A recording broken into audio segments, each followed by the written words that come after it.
Hey y'all, welcome to my channel. I'm Patrice, and today we are going to be making a beautiful bling shirt. Now I'm going to walk us through all the steps to creating this shirt. The only thing that we're not going to be doing in this tutorial is actually designing the template. However, we are going to start with cutting out the template and making a beautiful sparkly shirt. Let's get started. For this project, you're going to need rhinestone flock. You're also going to need an edge brush, a painter's edge brush. You'll also need a wax pen. And the star of the project is going to be your Hotfix rhinestones. Now we will be placing this onto a shirt. That shirt is whatever brand you prefer. Today we'll be using a Gildan 100% cotton shirt to get this done.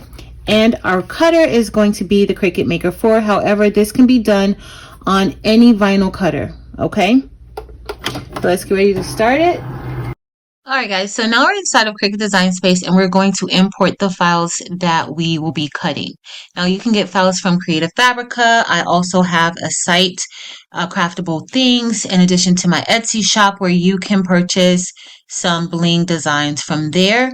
So we're going to upload the file that we have for today. So we have two files that we're going to be bringing in. I'll bring in the SS10 version. There's two different sizes that this file is available in, and I'm just going to upload that. Now I want to note the size right here because I need for this to come in at that size, and as you see right here, it came in slightly smaller than what I need it to be. So I need it to be at least 10.877 inches wide.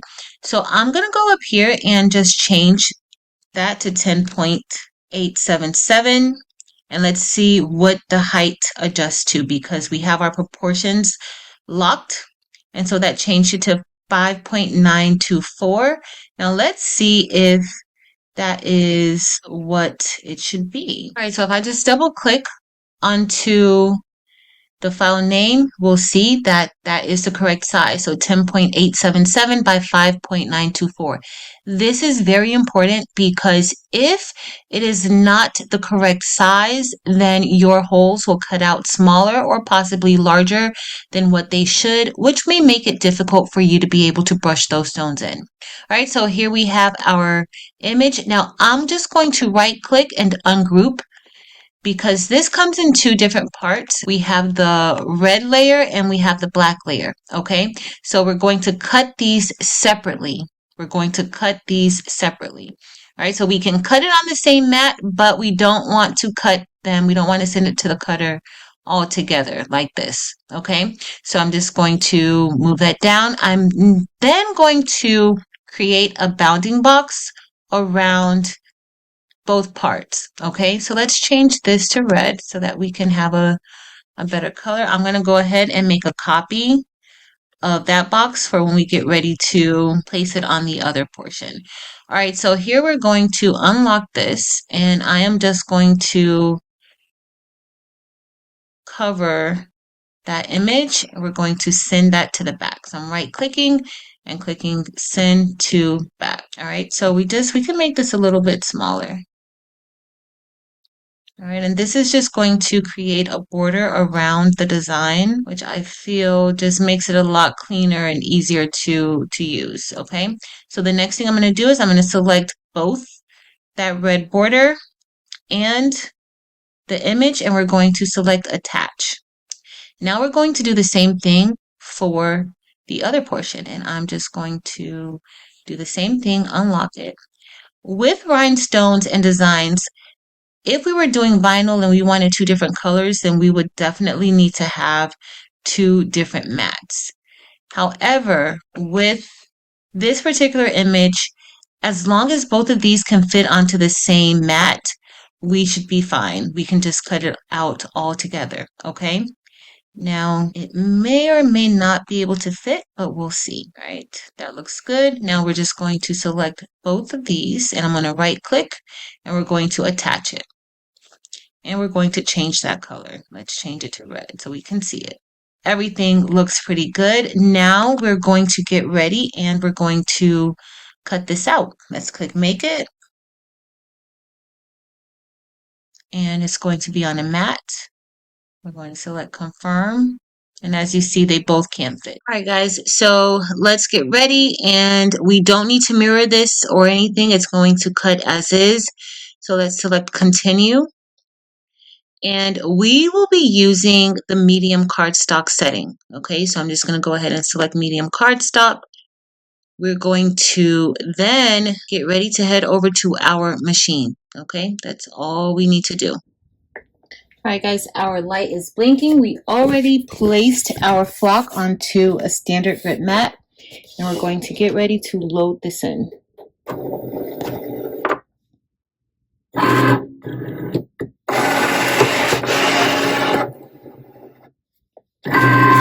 All right, it's ready to go. So we're just going to press start.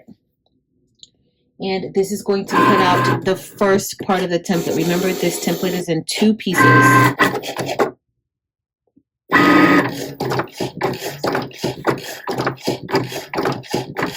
Okay, y'all, so now our maker 4 is cutting our flock out for us, and we're going to let this cut.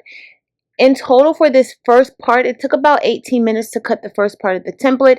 Now, what I do want to make sure you know is that you need to test your material. I used the pink flock, I used purple flock, blue flock, black flock, and sometimes the medium cardstock setting doesn't work. So you need to test out your material prior to putting a big project through. But nonetheless, we're done with the first part of the template. Now it's time for us to move on to the second part of the template, and we're just going to run it through. I left the settings at medium cardstock, and that worked out pretty nicely. The second part of the template took about the same amount of time as the first part, so I would say a good 40 minutes to cut both of the pieces, give or take a few minutes. All right, guys, so we peeled the flock. I forgot to record as I was peeling. I just have one area that kind of looks like maybe something bunched up right there, but for the most part, that worked really well with this flock. So that setting, the medium cardstock, worked really well with me. However, I would suggest for you to test out those settings just to see what will work best for you. It doesn't always work the same for everyone. All right, guys, so the next thing we're going to do is we're going to place our templates with that adhesive removed from the back onto a chopping mat. You can get these from the Dollar Tree or you can get these online. And this just helps to make sure that this template is reusable. Okay, so I'm just going to place this right here on top. Going to cut this. Alright, guys, so let's get ready to brush this in. I am going to be using stones from the baby's booty. This is one of the royal colors, and I just feel like it looks a little festive. Has a little red in it, different shades of red, a little bit of orange. All right, so we're going to brush this in, and we're going to use that edge brush. We're going to go in a circular motion to get those stones into those holes. So I know you noticed that I used a lot of rhinestones. I placed a lot on top, more than I need, but that's just to help me be able to brush them in a lot quicker and easier. Now I do have my weeding pen because I left some flock dots inside of the template and I needed to weed those. So you want to make sure you have a weeding pen handy and also a wax pen handy. But nonetheless, go ahead and brush all of those in and make sure you save those leftover rhinestones, put them back in the container. Alright, so now we're going to get a piece of Hotfix transfer tape and we're going to transfer these rhinestones onto it. And it looks like I'm missing another stone right there.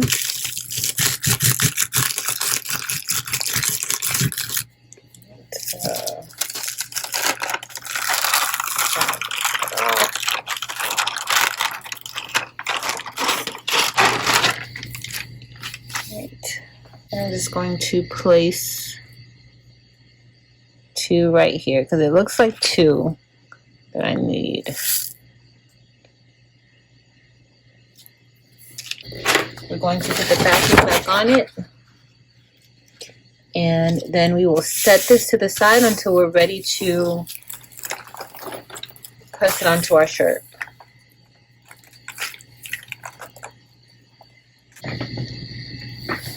The next thing we're going to do is flip this over, and we're going to brush in stones on this side. We're using a crystal, icy crystal.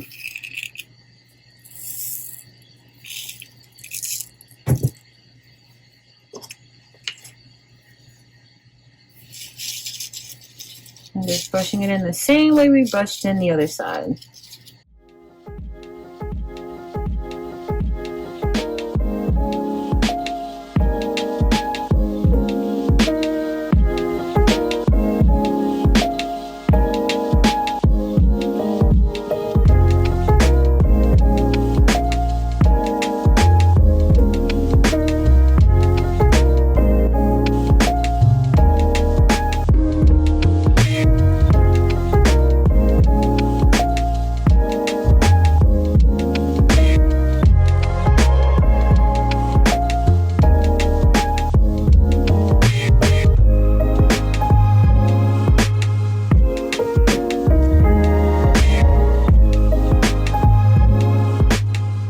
So we're done brushing in, and now we're at our Ricoma 16 by 20 auto heat press, and I'm going to go ahead and give that shirt a lint roll and a pre-press. Just like you're pressing any other material onto a shirt, you want to make sure you lint roll and pre-press.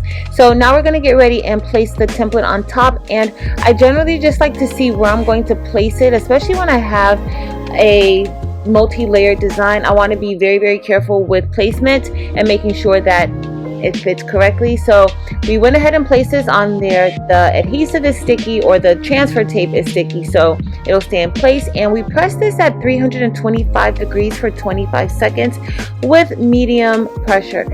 And y'all, that's already looking good. That royal cyan looks good. I can just leave this just like this. Just because you have a template that requires multiple presses, multiple parts, you don't always have to use all of those parts. As you guys saw with that one color, it looked pretty good, but we went ahead and placed, because I like it to be blingy, blingy, blingy, we went ahead and placed that second part of the template on top, and we pressed it for 325 for 25 seconds again. And y'all, this came out really good. I love how it looks. It looks very Christmassy, very, very merry, and definitely very bright with this bling. I love it.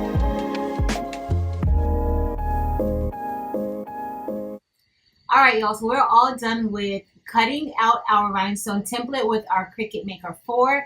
And how did our shirt come out? It came out beautifully. I love how everything turned out. Just remember, when you're cutting your rhinestone flock, you want to make sure that you test your material, you test your cut settings. I use the medium cardstock setting with my Cricut Maker 4. I generally use the medium cardstock setting with all of my Cricuts. However, there are occasions where I need to add more pressure, or I may need to use heavy cardstock. So it just depends. So always test out your material. None of the flocks are made the same, even if it comes from the same manufacturer. So that is one tip that I want you to make sure that you do. Also, make sure that you ungroup. As I showed in Cricut Design Space, you want to make sure you ungroup your different layers so that they're not cutting together, because if they do, you could possibly cut holes in your flock that aren't intended to be there. So, okay, so this is what we have. I absolutely love how this came out. If you are interested in getting any of these rhinestones, my rhinestones come from the baby's booty. And I will have a link listed below in the description if you are interested in these rhinestones. But y'all, I love how this came out. It is time to be merry. If you enjoyed this video, please be sure to give it a thumbs up. Also, make sure to head over to Facebook, Instagram, and TikTok and join the Craftable Things communities there as well. We would love to have you. But that's it for today, y'all. Thank you all so much for watching. Until next time.